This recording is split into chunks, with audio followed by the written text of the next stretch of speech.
Hello, welcome to Boricua in Utah. Enjoy this drive.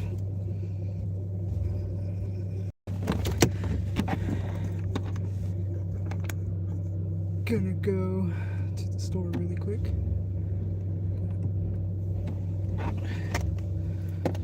So, enjoy. Cause here we go.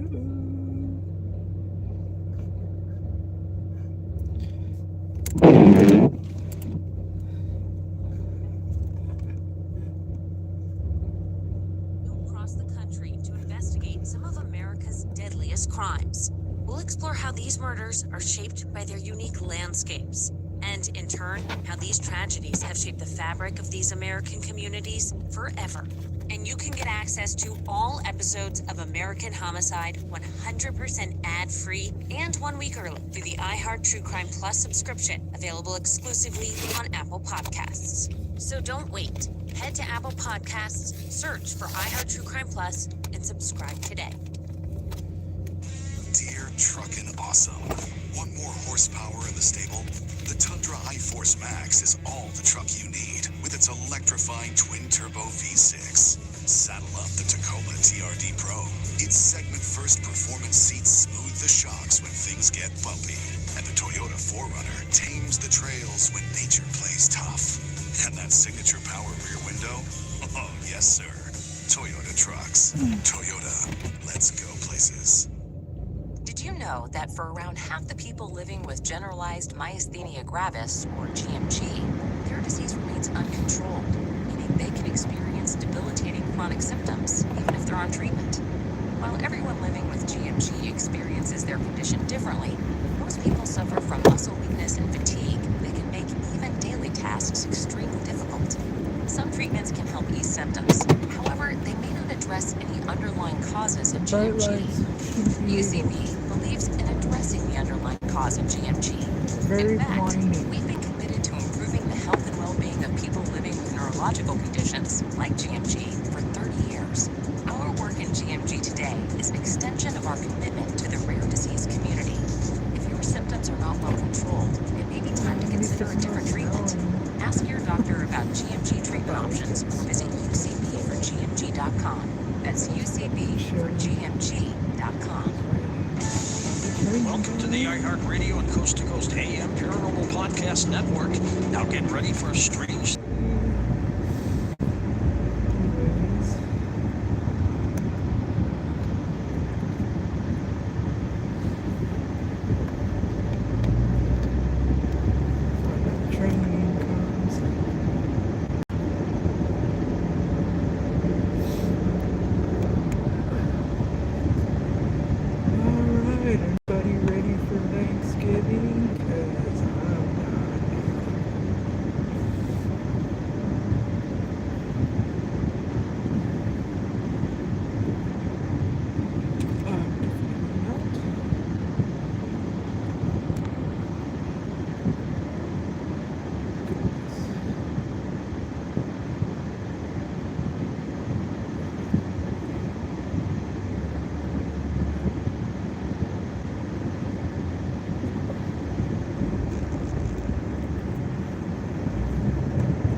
how funny.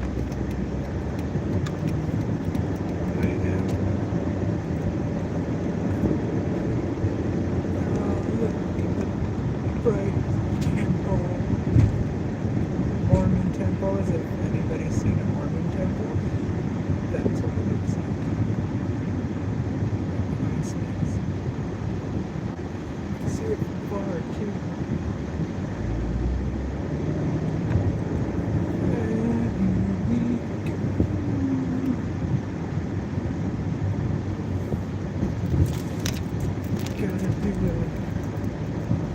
Anybody ready for Thanksgiving? Because I know I'm not. Yeah, get on the sideline, man.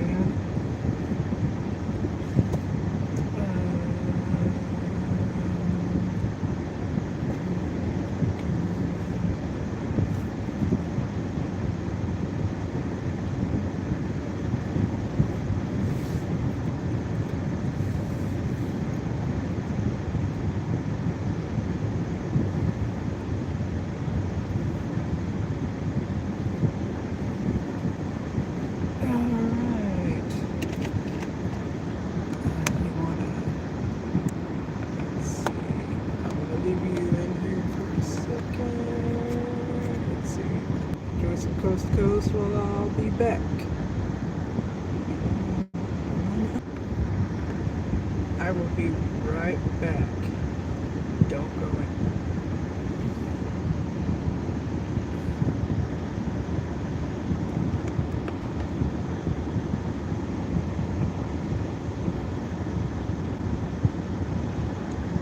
Welcome to our podcast. Please be aware thoughts and opinions expressed by the host are their thoughts and opinions only and do not reflect those of iHeartMedia, iHeartRadio, Coast to Coast AM, employees of Premier Networks, or their sponsors and associates. We would like to encourage you to do your own research and discover the subject matter for yourself.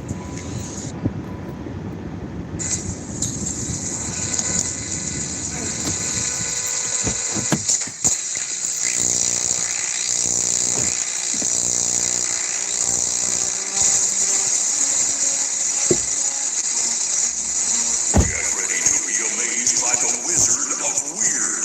This is Strange Things with Joshua P. Warren.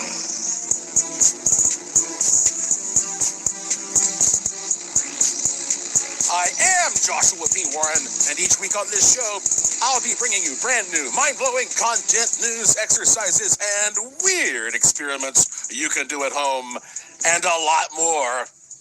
On this edition of the show, visiting Spirit Mountain and high-speed UFOs.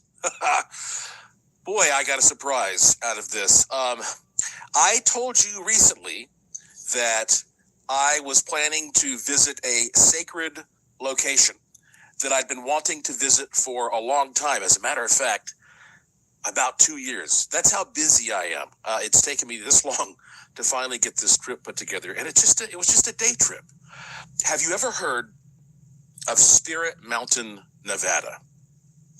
Well, I had not heard of it until about 2 years ago.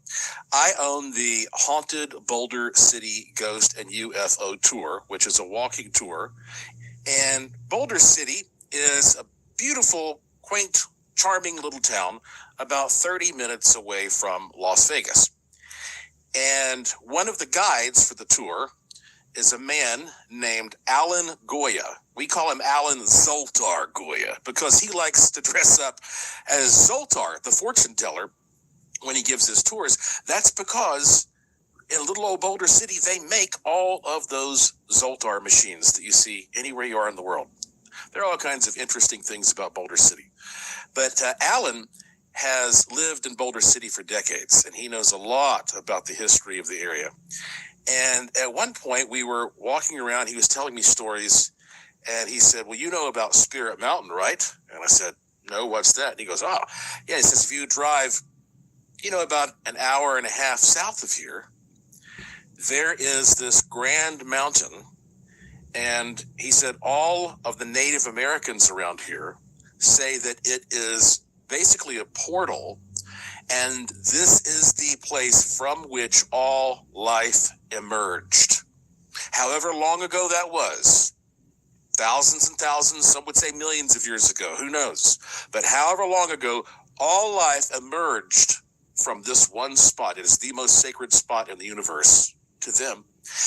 And that we presume that is where the spirit will go when you die. It will return. This is the grand portal, Spirit Mountain. I was entranced. I said, oh my gosh, this is amazing. I can't believe that I had never heard of this, and I was like, we have got to plan a visit. And then, well, you have to realize when you start traveling around Nevada, I mean, once you get out of these towns, like Vegas or a little town like Boulder City or Reno, most of this is treacherous, deadly land. It's just, it's rugged desert. I mean, we are practically right next to Death Valley here.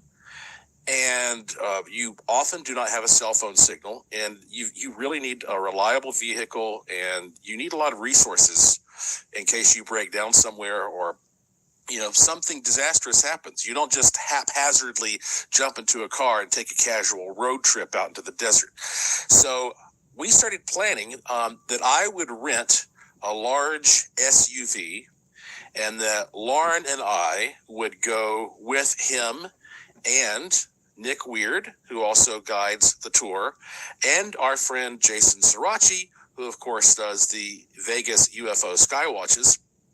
And so we were all just going to make time to get together, get in this SUV, and go down, drive down, and explore this mountain best we could. And before I tell you what happened when we did this, let me tell you a little bit more about Spirit Mountain. Okay. Now, if you just go and you look at, say, a regular basic article that gives you the stats, like a Wikipedia article here, it says Spirit Mountain, Nevada, also known as Avi Kwa Ame, which basically just means highest mountain, is a mountain within the Lake Mead National Recreation Area near Laughlin, Nevada. It is listed on the United States Register of Historic Places as a sacred place to Native American tribes in southern Nevada. Spirit Mountain is the highest point in the Spirit Mountain Wilderness and is the highest point in the Newberry Mountains, with the summit peak of 5,639 feet, which is 1,719 meters. Furthermore, it says environmentalists have sought designation of a significant area, and they basically are saying that everybody for years wanted this to be considered a national monument, so it would be protected, because there were miners who were wanting to go in, believe it or not, and start invading this area.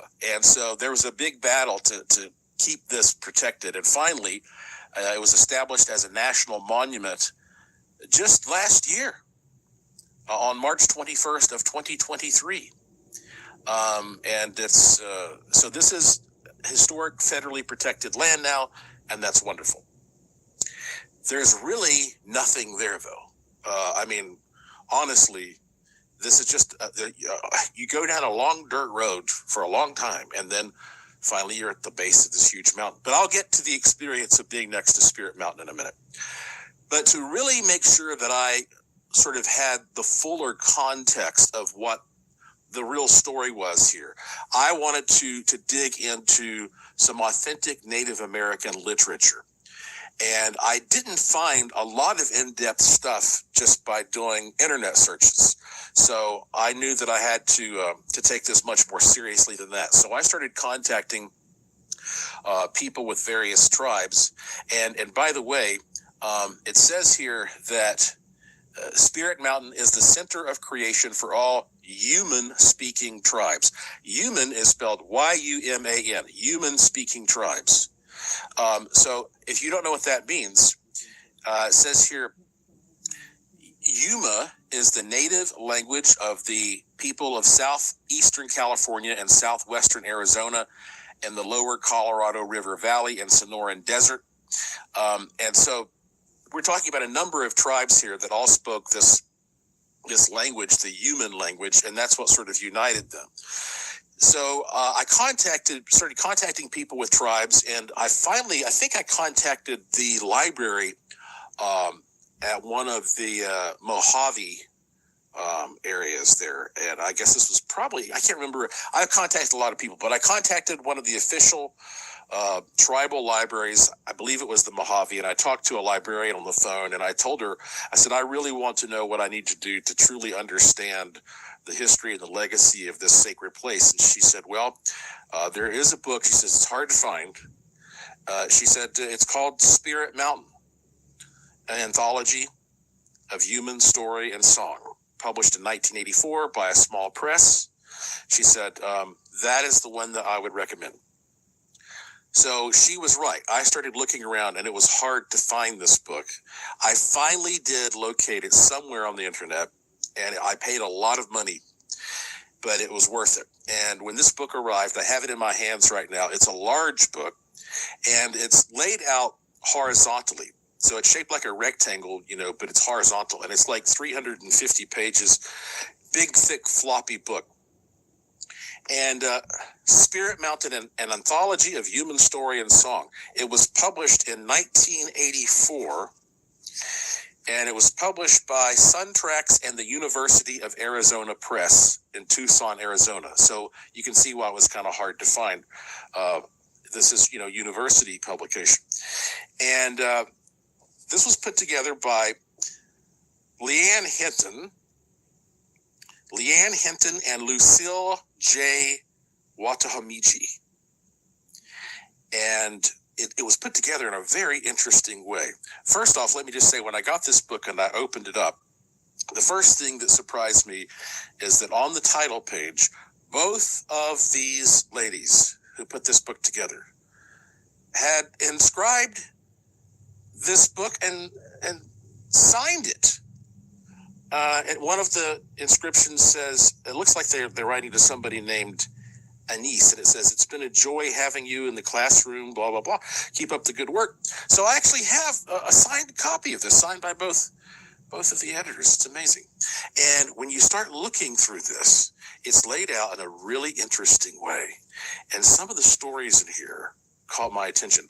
What they did was they talked to all of these elders from all of these different tribes, and they got them to tell stories that had been passed down through oral tradition. And they had pictures of some of these elders. And when you look through each chapter, on the left side, it has it written in the native language, and on the right side, it's written in English. So how authentic is that? And when we come back from our break, I'm going to tell you what this book says about the real story behind Spirit Mountain. And then something that really struck me as especially unique. And then I'm just going to tell you about what happened when we went there.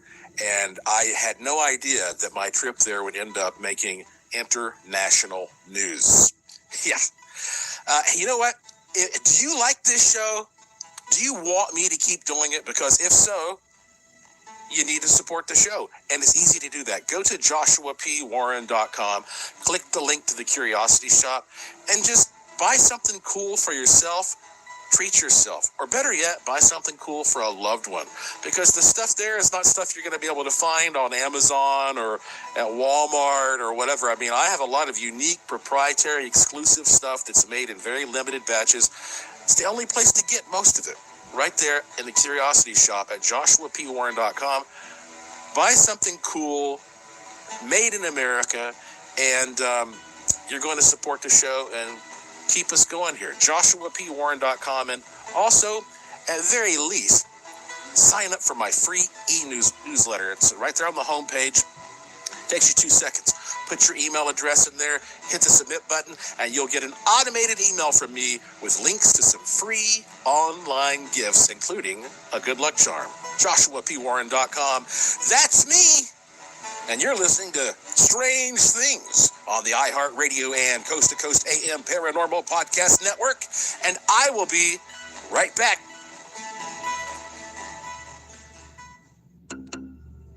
Don't go anywhere. There's more Strange Things coming right up.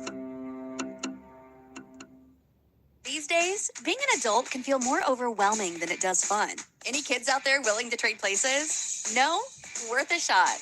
You know who can rekindle the magic of childhood? Apple and Eve juice. We were the first to put juice in a box, and 50 years later, we're still packing the joy. One sip of our fresh, delicious fruit taste, and you're right back to the goodness of being a kid. So when the grind dulls your shine, tap your inner child to reclaim it. Shop Apple and Eve in-store today, and let's kid ourselves.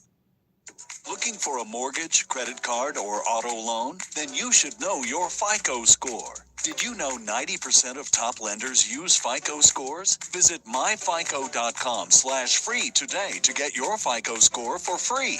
MyFICO makes it easy to understand your credit with FICO scores, credit reports, and alerts. Visit myfico.com/free or download the MyFICO app and discover the score lenders use most.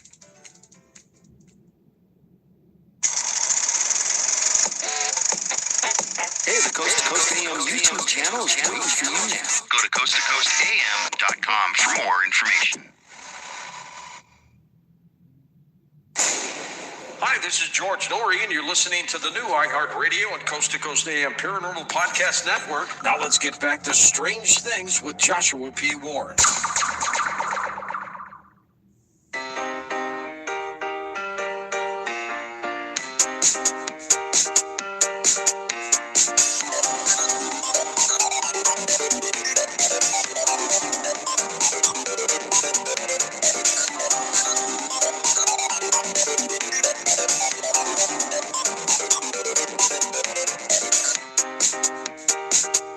Welcome back to Strange Things on the iHeartRadio and Coast to Coast AM Paranormal Podcast Network. I am your host, the Wizard of Weird, Joshua P. Warren, beaming into your wormhole brain from my studio in Sin City, Las Vegas, Nevada, where every day is golden and every night is silver.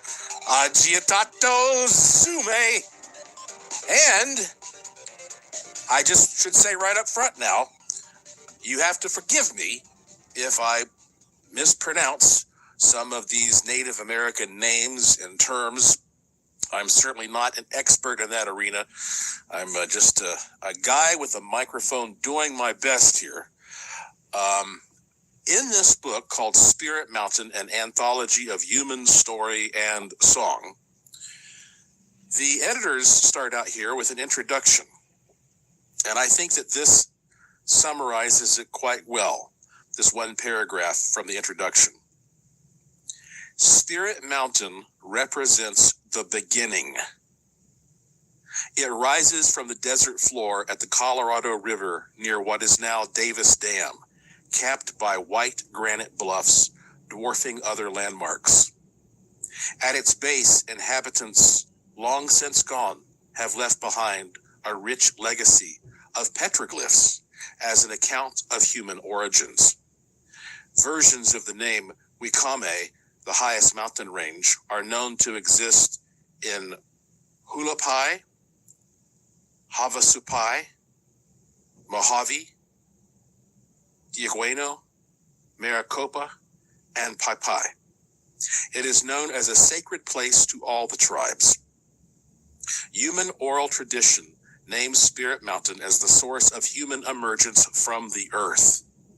Narratives describe the original unity of the human peoples, as well as the events which led to their dispersion over the land from Spirit Mountain. So there you go. That's coming from this official book here, written by people who know more than anybody about Spirit Mountain. It represents the beginning, the source of human emergence from the earth. Powerful words. And you know what? They mentioned here, it rises near what from the desert floor at the Colorado River, near what is now Davis Dam. You've heard me tell the story about many years ago, the first time I used third generation night vision goggles, and how that I went out in the field not too far from Laughlin one evening about 9:30 p.m. with Dean Worsing, and we saw this huge V-shaped UFO that flew over our heads. Okay, that was the first major UFO I ever saw. In fact, I would say that's still the biggest UFO sighting I've ever had. That was off of Davis Dam Road. So that already is a clue that this area, around Davis Dam is an active area for UFO and UAP type sightings. And if you've never gone out into the field with an expert and viewed the sky with third generation and a bunch of other great tools, if you're ever in the Vegas area, go to vegasufos.com, vegasufos.com, and Jason Sirachi might be willing to take you out and show you something that will just blow your mind. Now, I want to read one more portion here. This is a story. Actually, this is the first story that they go to that comes from an elder, and they have a picture of him there. This is 1984, so he looks like he's already pretty darn old man. Says his name is Paul Telehi, and here is what he passed along from oral tradition. And as I mentioned, on the left side, we have the Native American language, and the right side is English. It says here, water, water, it rained and rained. It rained and rained, flooding the whole earth. There were people who roamed this land, people making their living on this land, when the water covered them all, killed all the people, raining day and night. During the flood period, all those people were destroyed, so it said. And then it goes on to say, however, that there was one man, at least, who survived. It says that one man was getting old, and he lived in this house there toward Davis Dam, the mountain they call Vikami, Spirit Mountain. And it says, when water covered everything, very lonesome he really was. But there he remained. There at the very place he lived, and there he was, he remained there. One evening he was gazing toward the east, and he saw something descending small and dark. What on earth is coming? And then there it was, it arrived, it was a dove that came. And the dove starts speaking to him and says that he has been sent by the Creator. And the dove instructs the old man to go onto the mountain and find a sheep's horn, and then to go to a certain spot and dig a big hole in the ground with the horn to drain out all the water. And that's what the old man did, and that's how he restored life to the land. And I thought, how interesting is that? Because, this story of a great flood appears in almost every major culture all around the world. It seems undeniable that something like a singular great flood happened thousands of years ago. And what I found even more interesting was that in the biblical version of this, when Noah's on his ark, he's sending out, of all creatures, a dove to see if there's dry land out there. And this back.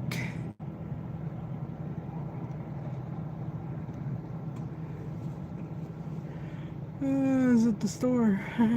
Big lawn.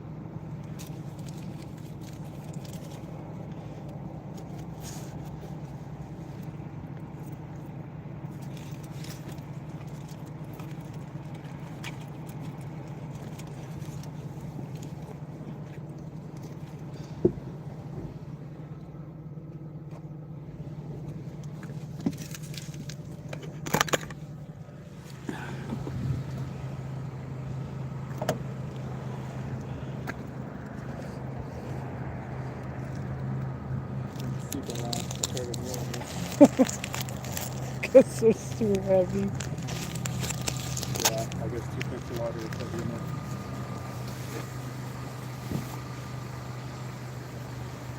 Showing my viewers your car. Eh?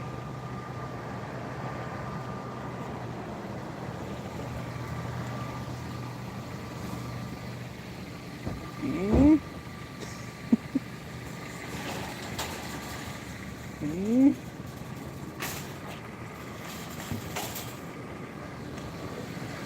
Yeah. Alright. Guess I'll see you Sunday Yes. at work. Earlier, depending. Yeah. That's Sunday. Maybe I'll take this whole time off to actually stay home. Yeah. Yeah. Because every time I've had long time off, it's always out. There's nothing wrong with that. So the only place we'll go is just her mom's. Well, if you get really bored, you can always come over together. Yeah. But see if they want to play double XP on Clubhouse. Yeah, I'm sure that's all they'll do. I don't know if they're gonna be with their mom this weekend or what. I'm hoping so. Huh? I'm hoping Gail's kids will be with their mom. So it's quiet. So you just relax. Yeah, it's easy to relax when they're not there. Yeah. Yeah. I guess Steve's daughter's going with her mom to Vegas. Alright. See you whenever. Take the stuff off, I'm tired and sleep. I don't even know if I'll shower. Take on my clothes and lay in the bed. that works. Okay, love you.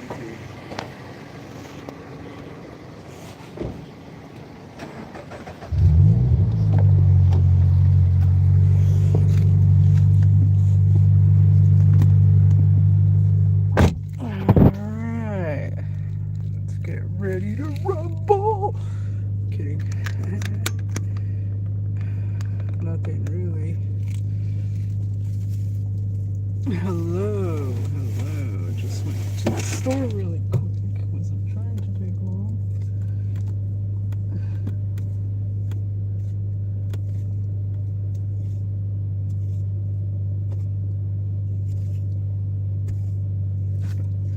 There we go.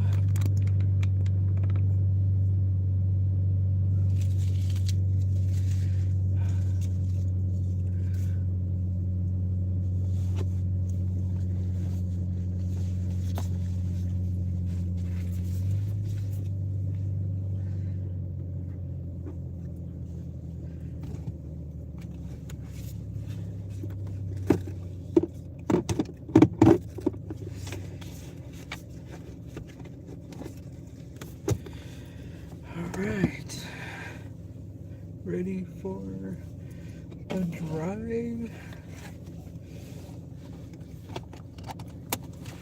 Let me fix this.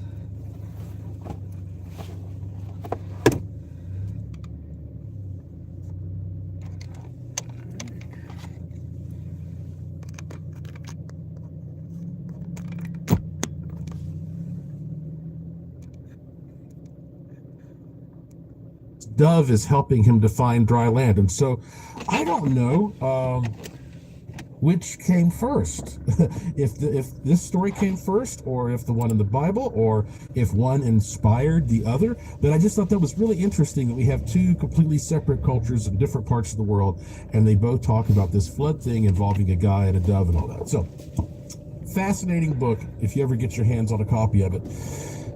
So you can see how, excited I was, why I was eager to go to this place, why I felt drawn there. And when it comes to petroglyphs, now a petroglyph is an image created on a rock by removing part of a surface, picking, carving, abrading it somehow. Outside of North America, scholars sometimes just call it rock carving or engraving. But these are very special things. And in fact, my land up near Rachel, Nevada, actually my land is in Rachel, Nevada. It is near several sites where you find this one petroglyph that is only found in that part of the world, Pahranagat Man. And Pahranagat Man looks a lot like some type of a man in a spacesuit. Only found in that sort of region around Area 51. And as I was doing research to go to Spirit Mountain, I got on YouTube and I found this video that was posted 6 years ago. And the title of the video is Alien Petroglyphs, Three-Fingered Aliens, Nevada Spirit Mountain. I was like, what? So this would have been about 2018. And I watched this video, and these guys go out at night. And by the way, there are apparently snakes everywhere. But these guys go out at night and they hike up this trail and they found some of these petroglyphs. And a lot of times the location of petroglyphs are kept secret. because there are people who will go and deface them. It's sad but true. And I'm looking at one of these petroglyphs that these guys showed the video, and my gosh, it just looks like the head of the other way. some kind of a gray alien. A big, huge oval head with the big eyes, little mouth. I mean, it really does. And then they have another one which they call the three-fingered alien. But it honestly, to me, it looks like it might just be kind of like a lizard or something with 3 toes on each foot. So I think that might be a stretch to call that an alien. But I was more impressed with the face. So anyway, I'm just giving you more information about how special this whole area is and its connection to, you know, spacey topics. So finally, all the pieces came together, right? Lauren and I rented this big, brand new 2024 Dodge Durango with all-wheel drive, meaning that all the wheels are working all the time. Unlike four-wheel drive, where you have to kind of engage it. And we had plenty of space for everybody in this very reliable vehicle. Everybody was psyched. We were all excited. And the day before, however, sadly, Alan Goya, he's a very active man. He had gone hiking and he slipped and fell and he hurt himself, and so he was not able to join us. So on Tuesday, March 12th of 2024, we picked up Jason and Nick and we began our journey at 10 a.m. And it started out as kind of a cloudy, dreary day. I was sort of disappointed because I wanted to shoot a lot of cool footage. But gradually, as we got closer to Spirit Mountain, it just became a perfect, clear, sunny day. And I just started to get that feeling that like something's going to happen today. Maybe I manifested it. If so, it would not be a surprise, since I had this expectation of feeling some kind of spiritual connection to this mountain, some kind of purity. So as we were driving south, we decided to make a pit stop. There are only a couple of pit stops on that route. And one of them is at this old place called the El Dorado Canyon Mine.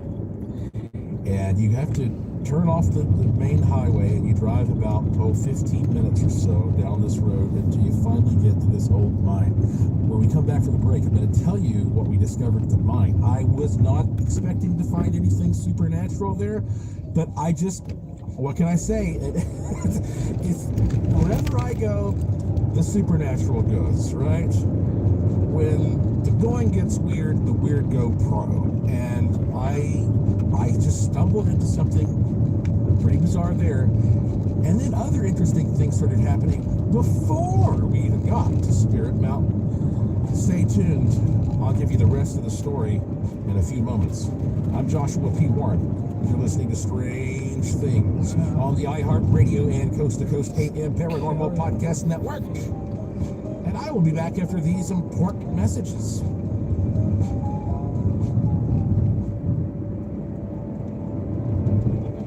Don't go anywhere.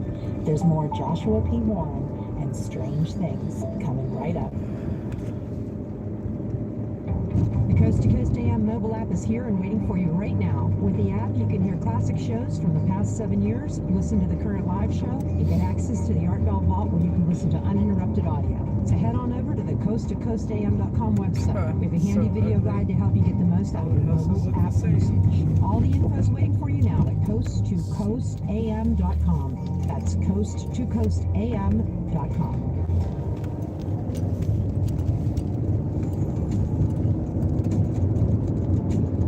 Listening to the iHeartRadio and Coast to Coast AM Paranormal Podcast Network. Heard on the iHeartRadio app, Apple Podcasts, or wherever you find your favorite shows.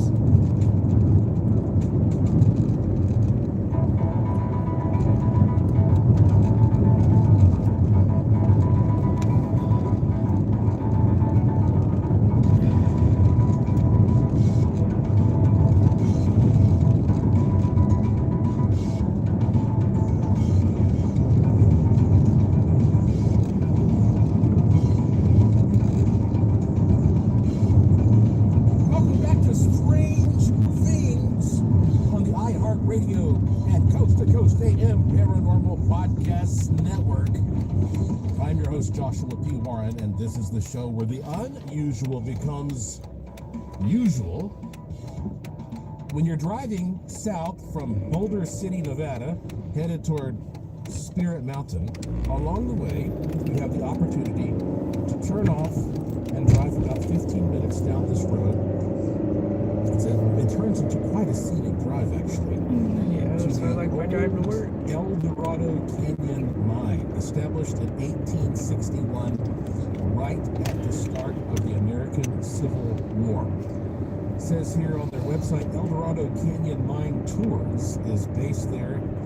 It's the oldest, richest, and most famous gold mine in southern Nevada. And they have tours there, photo shoots, movie backdrops, barbecue area rental, wedding chapel. So it's a tourist attraction now. I'm sure there's still some gold there. But the cool thing is that if you stop there, they have, it almost looks like a set from a Wild West show or a movie, and people use it for that. And they have like this big old house that's been converted to a general store, and you can go in there and you can get snacks and beverages, and they have a gift shop with all kinds of really cool stuff in it. In fact, they have got a lot of really nice crystals. I bought some of their crystals there, so did Jason. And one of the funny things is they have a bathroom outside that is, it's kind of like a nice outhouse, and when you're done using the bathroom, you go to the sink, and the faucet's got a clamp on it, and you can't get any water. There's a sign there that says, apparently the politicians have decided that unless the water is connected directly to their supply, you're not allowed to wash your hands, blah, blah, blah, blah. So thank your politicians for this. But, there was some hand sanitizer. So I was not about to go into a mine, though. Look, I have been into a lot of caves and stuff in my life. I grew up exploring around Brown Mountain in North Carolina, the Lincoln Caverns, the Lost Sea, that's in Tennessee. I've gone through caves in Puerto Rico, and in fact, one time in Puerto Rico, I got on my hands and knees and I crawled into a cave like this little muddy slip. I was filthy. I barely fit through it, but when I got past this point, it opened up, and there was an incredible column of sparkling white crystals that was beautiful. And everything in the cave was covered in giant cave spiders. Warren and I both did that. And I would not do that then. So I don't have an interest in going into a mine.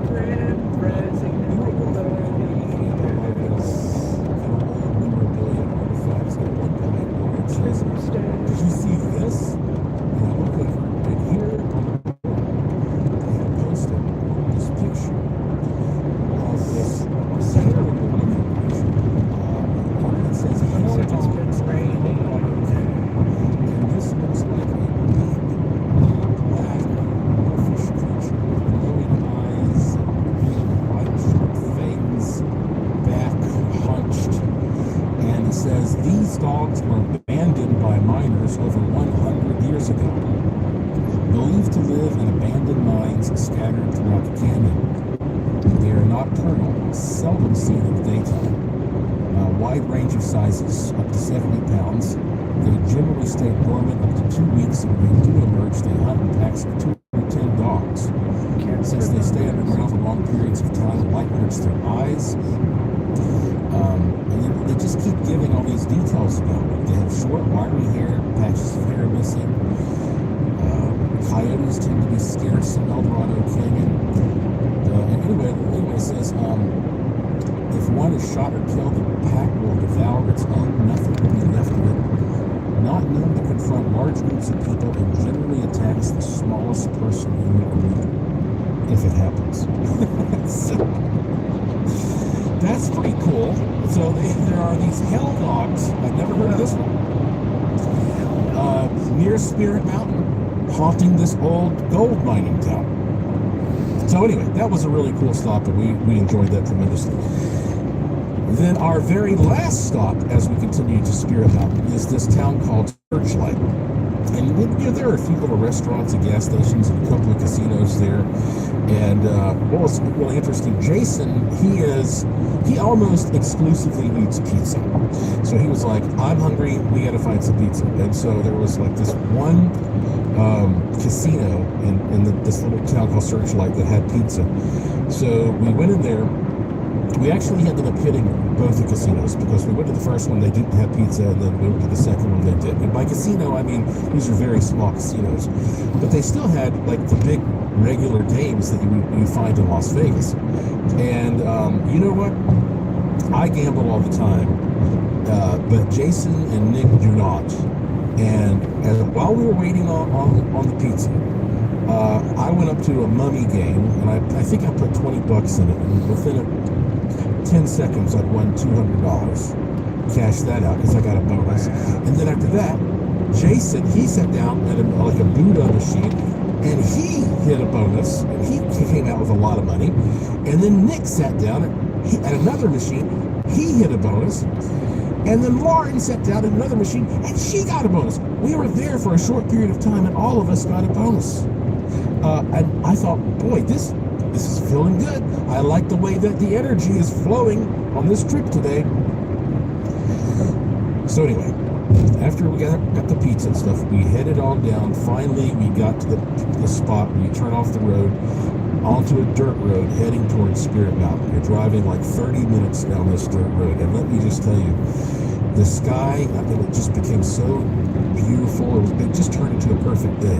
So as we're slowly going down this dirt road, there it is in the distance. You can see Spirit Mountain. It almost kind of looks like Twin Peaks. I think it's only one peak, but it's like there's a section on it with a smaller peak. And it, like they say, it towers above everything. The sun was hitting it just right. It had with all these striking contrast shadows. And we finally drove until we found this one spot right there near the base of the mountain where we were happy because, like I was saying, I think I told you this, if you want to go up to the top of Spirit Mountain, you have to go on a serious hike. And not the kind of thing that we were prepared for that day. There's no road. You have to hike up there. And plus, I don't really hike anymore. I've done a lot of hiking in my life, and I'm just not a big hiker these days. And as I mentioned, there are a lot of rattlesnakes, I've been told, around there, and I've seen the footage. So here we were standing there at this majestic spot in the presence of this sacred place that all the ancient tribes said was so special, that the human people, speaking people. And so anyway, we found this perfect spot. And at that point, we got out and we sat down for a little while and just meditated. We just breathed it all in. It was so peaceful. It was just quiet. There was a slight breeze. Just an absolute sense of peace. Everybody just felt great. Then, eventually, we started taking out some of our gear. I actually took out some very special objects that I had brought just for this occasion. And I charged them in the energy of the mountain with a ritual. And I'll be mentioning more about that in the future. Jason had a DT meter, a differential time rate meter, which is the type of meter that I used to find the Vegas time warp years ago. This is the meter that was invented by Ronald Heath. And Jason is looking for time anomalies, and he wasn't finding anything. I was getting some weird electromagnetic fluctuations, but I couldn't trust them. I was using the trifle meter. I couldn't trust them because I did see some towers and antennas nearby, which could be giving me some kind of interference, so I couldn't rely on that. But I took out my little Sony RX02 high-speed camera that I've had for years. Now this is a high-speed camera, and I took 11 exposures, 1,000 frames per second, 2 seconds, 1,000 pictures. And even though it's called high-speed photography, when you play it back, it is true slow-mo. So you might shoot 2 seconds, but when you play it back, it takes, a minute or more. Because it slowed the footage down. It captures the data incredibly beautifully. This is not like filming something and then slowing it down after the fact. High-speed photography. This is the kind of photography that you would use if you wanted to capture 1,000 frames per second. So you're able to pick up things that are moving so fast that they would be invisible to the naked eye. And in fact, last year, I used my high-speed camera to pick up some anomalies that I posted on YouTube that were flying around over my backyard.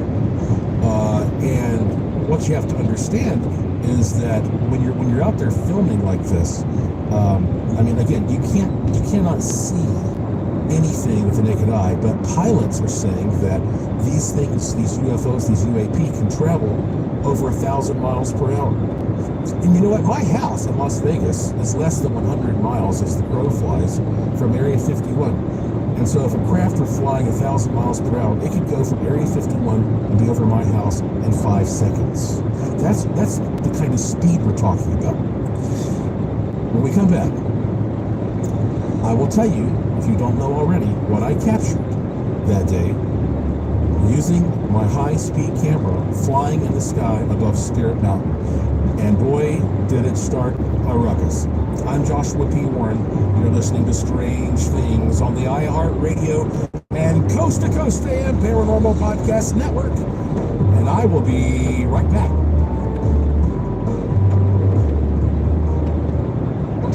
Don't go anywhere. There's more Strange Things coming right up.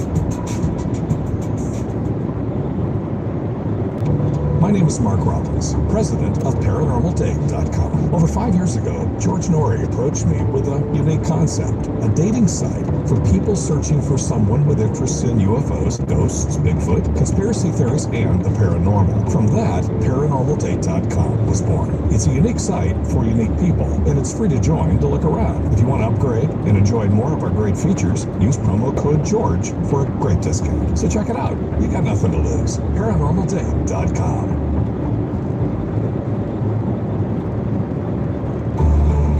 It's producer Tom of Coast to Coast AM, and more of the Wizard of Weird starts right now.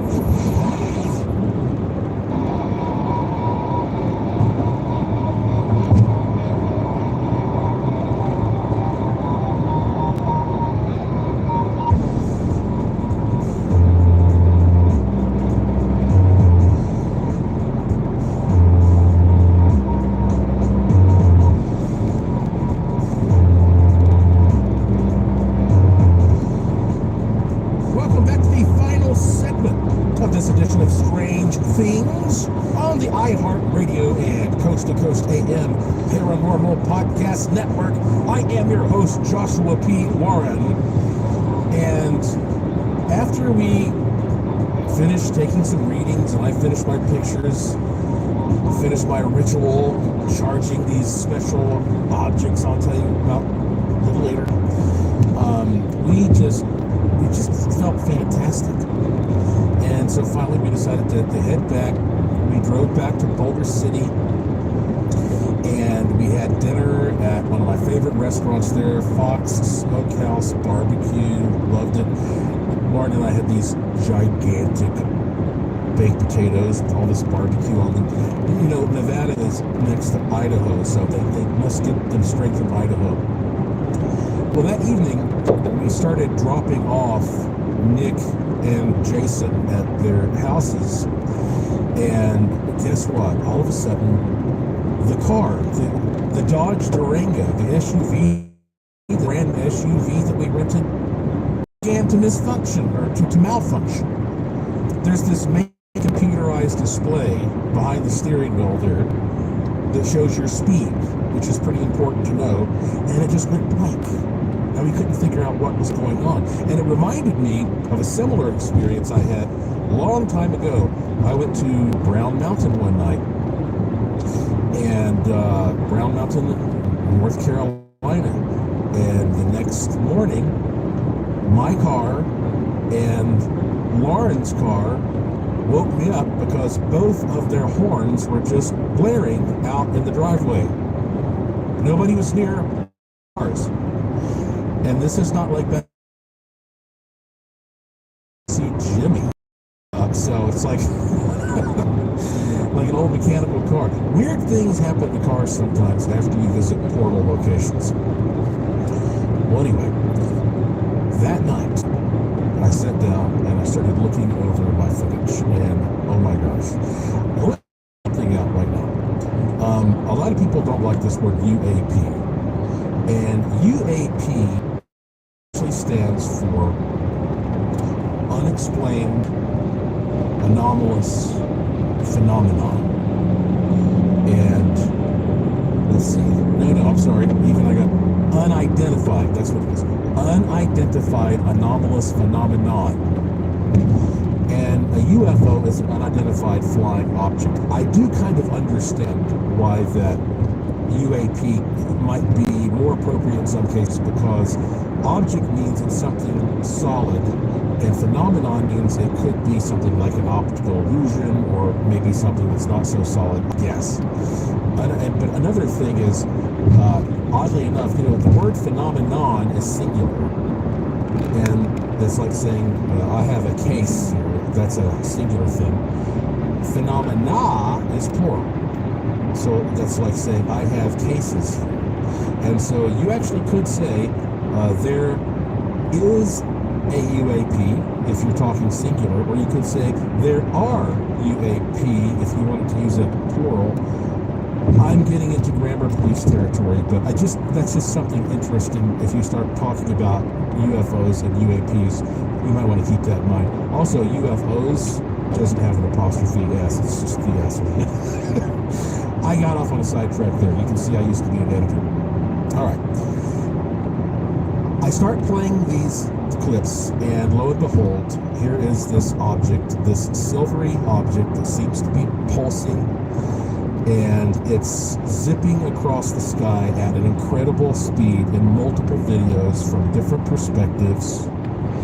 And, I'd already gotten similar stuff before, but this one was just particularly clear and zooming at such a rate of speed that I can't tell exactly how fast it was going, because I don't know how high up it was in the sky, but it covered a large swath of the sky in less than 1 second. And staying online. And after that, George Norton, Dan Heiser, Lex Lonehood, they posted it on Coast to Coast. Yeah, the thing blew up. Next thing I know, it's in international news. It was the most read news story in the Irish Star in Ireland. It got picked up by a tech publication in Michigan. Thousands of people started watching this footage. If you go to my YouTube channel, you can watch it right now. Said this is absolutely wonderful, this is amazing, because I believe this is what we need to do, start using high-speed photography, pointing these cameras at the sky. And then, of course, there was a lot of criticism. But you see, I say, don't believe me, go out and do it for yourself. One guy says, oh, he's a director of photography, and this has got to be a bird. Well, anybody can be a director of photography. I'm a director of photography. I was a director of photography on a film that won awards and was in the New York Times. It was called Inbred Redneck. Okay, that doesn't mean you're an expert in high-speed photography. Not one person who got on there and trolled and said, oh, this has got to be a bird or an insect or whatever, has actually shown his or her own footage of birds or insects at 1,000 frames per second, nor have they sent links to birds or insects shot at 1,000 frames per second. I did. I posted footage saying, here's what a bird looks like. Here's what an insect looks like. They are very clear and they're very obvious at 1,000 frames per second. You can tell what they are. Even a hummingbird, as fast as they are, you can tell. This is not one of those things because it doesn't look like it and it's traveling too fast. Jeff Wilson, great engineer, friend of mine, he said that it's possible that it looks like there may be thrusters on this thing, which are keeping it oriented properly as it's flying across the sky. Is this something that's man-made? I don't know. I can't say.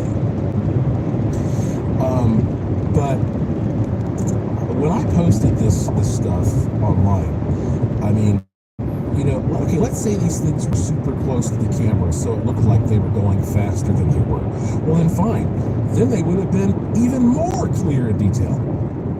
But the fact that we do not have that clarity, and they are traveling that fast, yet you can still see what they are, shows you these are not explainable. And we're talking about footage shot during broad daylight, 1:30 p.m. And also, at one point, I captured this footage of the object going in the opposite direction from farther away, and you still see this pulsing sort of action as it's traveling in the other direction. One person posted and said, well, why isn't there a sonic boom if it's going that fast? And I thought, these are people who have no idea what they're talking about. The whole idea behind the potential for extraterrestrial or interdimensional craft is that they don't use the same type of technology in terms of the matter-energy relationship. They've learned to transcend that somehow, which is why they're able to get here to begin with. They're not going up against air resistance in the same way that human technology does. It's a different kind of technology. One person said, these are just like Jose Escamilla's rods from back in the day. No, not at all. Jose Escamilla was shooting, in my opinion, pictures of insects using a low shutter speed or a normal shutter speed, but too low for that, and they would cause a streak as the insect was going too fast for the shutter speed. And you can go out and you can take pictures at, 60th of a second all day long, a snapshot of insects around a lamp, and you'll get the same thing. This is not like rods. But again, look, don't believe me. I'm not saying I know what they are, but if you're going to have an opinion and act like you do know, well then show me your evidence to prove you're worthy of criticizing what I've captured. And I am going to continue doing my best to capture these things in the sky, and I'll keep you updated on how it goes. And you know what? I mentioned to you that I took these very special objects with me up there to charge them. I'm going to do something with them very soon. It's really special, something I've never done before with these objects, and you will have an opportunity to participate. So if you want to know what it is, go to joshuapwarren.com, sign up for the free e-newsletter, and you will know. This is a big story. I could talk for another hour, but as often happens, the clock has got us. So that gives you the gist of my trip to Spirit Mountain. It exceeded my expectations. I'm so grateful for everything that occurred. So now, let's end on a really high note, as we always try to do. Take a deep breath. If you can, close your eyes. Meditate on this sound. It's the sound of the good fortune tone.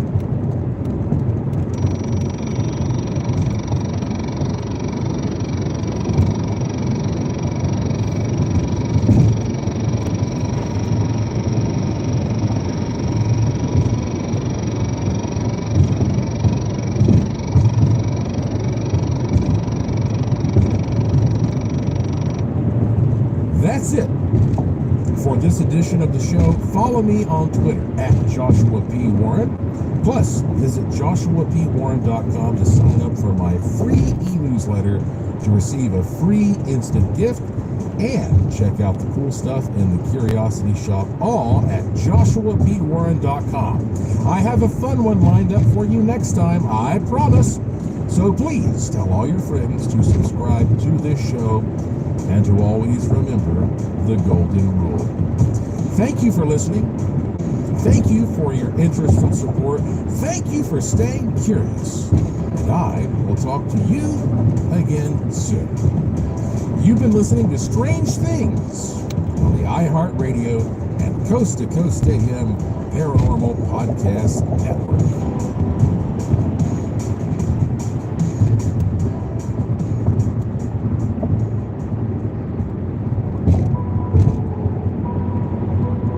Well, if you like this episode of Strange Things, wait till you hear the next one. Thank you for listening to the iHeartRadio and Coast to Coast AM Paranormal Podcast Network.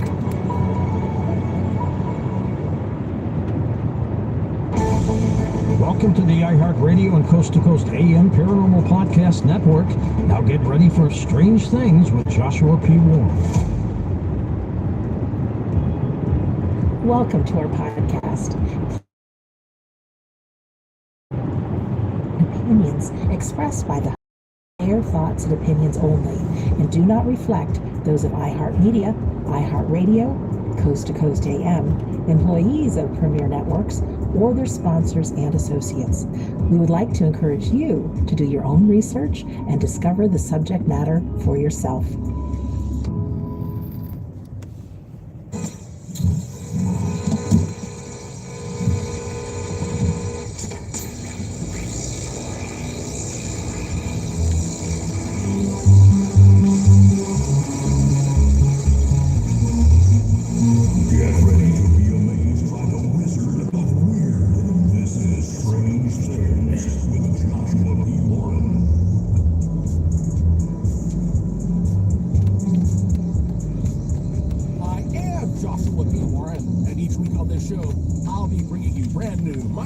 Content, news, exercises, and weird experiments you can do at home, and a lot more.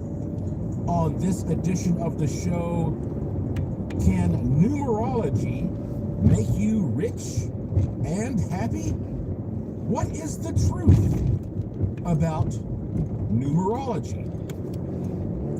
I found out years ago that this old theater in Utah was being torn down. It had been around since the 1950s. And somebody got a hold of all of these big, giant, like black plastic letters and numbers that were used on the marquee. And so I bought all of the sevens from that person. And if you walk into my house, you will find in my living room, I have 3 big sevens mounted on the wall. 777. Now, obviously, I live here in Las Vegas, so that is considered lucky because traditionally that is often a jackpot. You get 777. And in fact, you know, when the slot machine was invented in the late 1800s by a man named Charles Fay in San Francisco, California, he only had 5 symbols: horseshoes, diamonds, spades, hearts, and the Liberty Bell. I don't know who the first person was to put 7 on a slot machine and to determine that 777 would be often a jackpot. I haven't been able to figure that out. Maybe you can find it, but I can see why. And that's because the number 7 has always been considered always holy, sacred, for a number of reasons. And then also, the number 3 is considered sacred among Christians because of the Trinity, the Father, the Son, the Holy Spirit. And so, therefore, 3 sevens has often been considered lucky here in America. But why is 7 considered kind of universally lucky and sacred? Well, obviously, going back to the Bible, it said that God created the earth in 6 days and rested on the 7th. But if you just start looking at science, I mean, there are 7 colors in a rainbow: red, orange, yellow, green, blue, indigo, violet. There are 7 continents. In fact, the neutral pH balance is 7. Less than 7 is acidic, greater than 7 is basic. There are 7 notes in the diatonic scale of Western music. So, la, ti, 7 notes. We always talk about the 7 wonders of the ancient world. This is kind of weird and random. 7 is the number of spots most commonly found on ladybugs. It's the atomic number for nitrogen, which is crucial to our life here on Earth. And you know, in psychology, especially here in the Western culture, 7 is consistently listed as people's favorite number. And magicians know this. when you ask somebody to guess a number between 1 and 10, the number 7 is the most likely to be picked. So keep that in mind if you want to freak somebody out with your mentalism skills. It goes on. One thing that I find especially intriguing, though, since we're talking about mystical stuff, some of you probably have heard of a man named John Dee, and he lived in the 1500s, early 1600s. He was an English mathematician, astronomer, teacher, astrologer, occultist, alchemist. He was a wizard. And as a matter of fact, most people believe that Merlin, the wizard, was based on the life of John Dee. And I could do a whole show about the life of John Dee. But he also worked as a spy for Queen Elizabeth I. He advised her. He was very trusted. And from what I understand, when he would go out and he would use all of his esteem to enter these various circles throughout Europe and get information and send her private notes back, he would label the envelope, the package, if you will, with a symbol. He would put 2 circles which represented eyes, and that meant for your eyes only. And then for good luck, he would always put a 7 at the end because he believed that was going to be fortunate.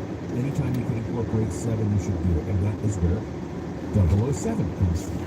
So, again, the list is pretty insane if you look at cultures all around the world and you start to realize just how fortunate they think 7 is, or just how important it is.